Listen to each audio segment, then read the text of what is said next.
एक बार महात्मा बुद्ध से उनके शिष्य ने पूछा, हे भगवान, ये कर्म क्या है? महात्मा बुद्ध मुस्कुराते हुए कहते हैं, हे वत्स, मैं तुम्हें एक कहानी सुनाता हूँ। इस कहानी के माध्यम से तुम सभी शिष्य समझ पाओगे कि ये कर्म क्या है। एक राजा था जो अक्सर अपने देश में भ्रमण करने के लिए जाया करता था। एक दिन भ्रमण करते करते उसकी नज़र एक दुकानदार पे पड़ी। उस दुकानदार को देखते ही राजा के मन में ये ख्याल आया कि क्यों ना मैं इसे फांसी की सजा कल के कल दे दूं।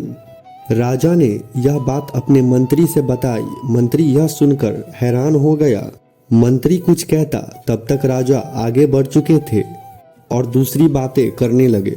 राजा और मंत्री भ्रमण करने के बाद राज दरबार वापस चले गए। मंत्री को रात भर नींद नहीं आई। सवेरे उठने के बाद मंत्री साधारण प्रजा का वेश बना करके वो उस दुकानदार के पास चला गया और दुकानदार से पूछा कि तुम क्या बेचते हो?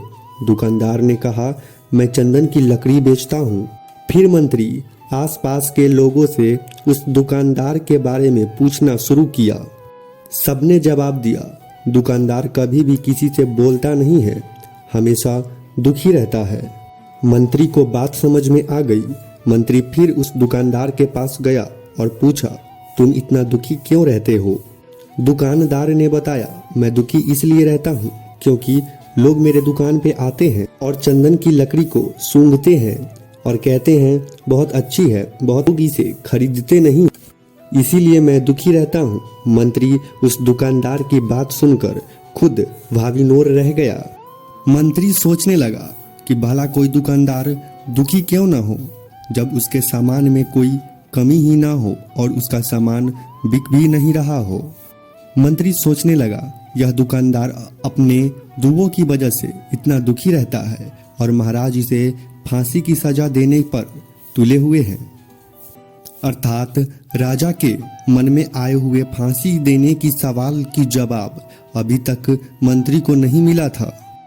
फिर मंत्री ने दुकानदार से पूछा, भाई तुम क्या करोगे अगर तुम्हारी दुकान की सारी लकड़ियां ऐसे ही रखी रखी बह जाए तो दुकानदार ने गुस्से भाव से बोला, हाँ मैं जानता हूँ कि मेरी दुकान की सारी लकड़ियां ऐसे ही रखी रखी बह जाएगी, कोई इसे नहीं खरीदेगा।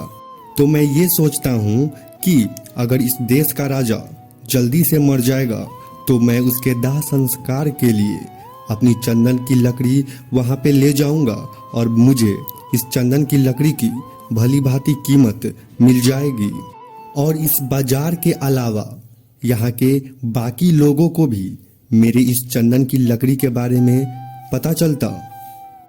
और मंत्री दुकानदार के इस बात को सुन के सब कुछ समझ गया और उसके दिमाग में एक विचार आया।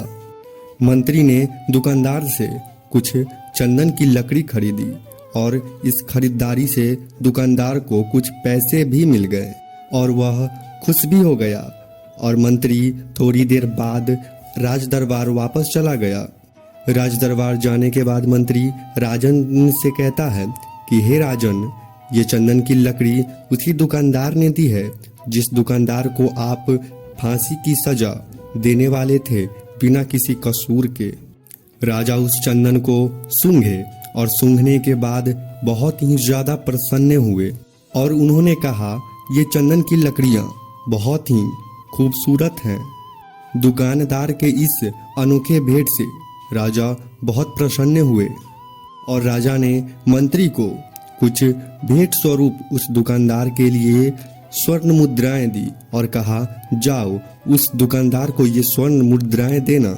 जब भी महल में चंदन की लकड़ी की आवश्यकता होगी तब तुम्हारी ही दुकान से चंदन की लकड़ियां ली जाएगी।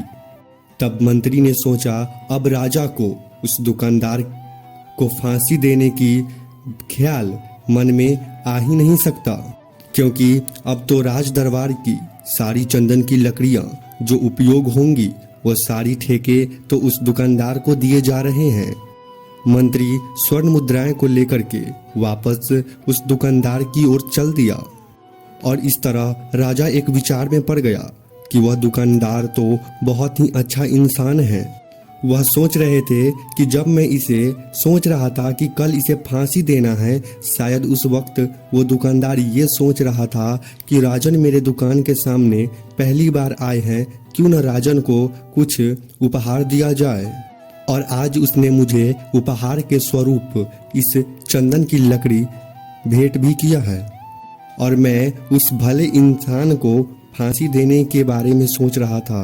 और इधर मंत्री दुकानदार के पास पहुंच गया और राजा के द्वारा दिए गए स्वर्ण मुद्राओं को दुकानदार को देते हुए कहा कि जिन चंदन की लकड़ियों को मैं कल खरीद के ले गया था, वह चंदन की लकड़ी राजा को बहुत पसंद आई।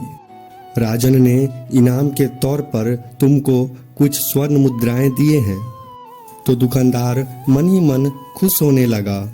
मंत्री ने उस दुकानदार को यह भी बताया कि जब भी राज दरबार में चंदन की लकड़ी की आवश्यकता पड़ेगी, तब तब तुम्हारे दुकान से यह लकड़ियों को ले जाया जाएगा।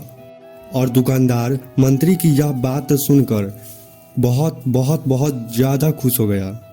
फिर मंत्री ने दुकानदार से पूछा, क्यों भाई, तुम तो राजा के बारे में इतना भला बुरा सोचते थे, लेकिन देखो तो राजा तुम्हारे बारे में कितना सोचते हैं। राजा कितने अच्छे हैं। राजा कभी भी अपने प्रजा के बारे में बुरा नहीं सोचते। दुकानदार मंत्री की बात से सहमत हो गया और दुकानदार बहुत ज्यादा दुखी भी हुआ। दुकानदार मंत्री से बोला, मैं कितना गलत सोचता था राजा के बारे में। राजा कितने अच्छे हैं। राजा तो बहुत ज्यादा भले राजा हैं। मैं भगवान से दुआ करता हूँ कि राजा की आयु बहुत लंबी हो जाए। और यह बात सुनकर मंत्री भी बहुत खुश हुआ और फिर वहां से मंत्री राज दरबार वापस चला आया। और यहीं पे महात्मा बुद्ध ने इस कहानी को समाप्त कर दी। इस कहानी के समाप्ति के बाद महात्मा बुद्ध ने अपने शिष्यों से पूछा कि अब तुम सब बताओ कि इस कहानी के कर्म क्या हैं। तो किसी शिष्य ने कहा कर्म बोली है, किसी शिष्य ने कहा कर्म वाणी है, तो किसी ने कहा कर्म सोच है, तो किसी ने कहा कर्म भावना है, वगैरह वगैरह। तो गौतम बुद्ध ने बताया कि कर्म तो हर इंसान के सोचने की क्षमता होती है, अर्थात हमारे विचार जैसे रहेंगे हम वैसे ही कर्म करेंगे, और उन्हीं विचारों के द्वारा किए गए कर्म हमारे सुख और दुख के उत्तरदायी होंगे। अगर हमारा विचार गलत है तो हमारे द्वारा किया गया कर्म भी गलत होगा। अगर हमारा विचार सही है तो हमारे द्वारा किया गया कर्म भी सही होगा।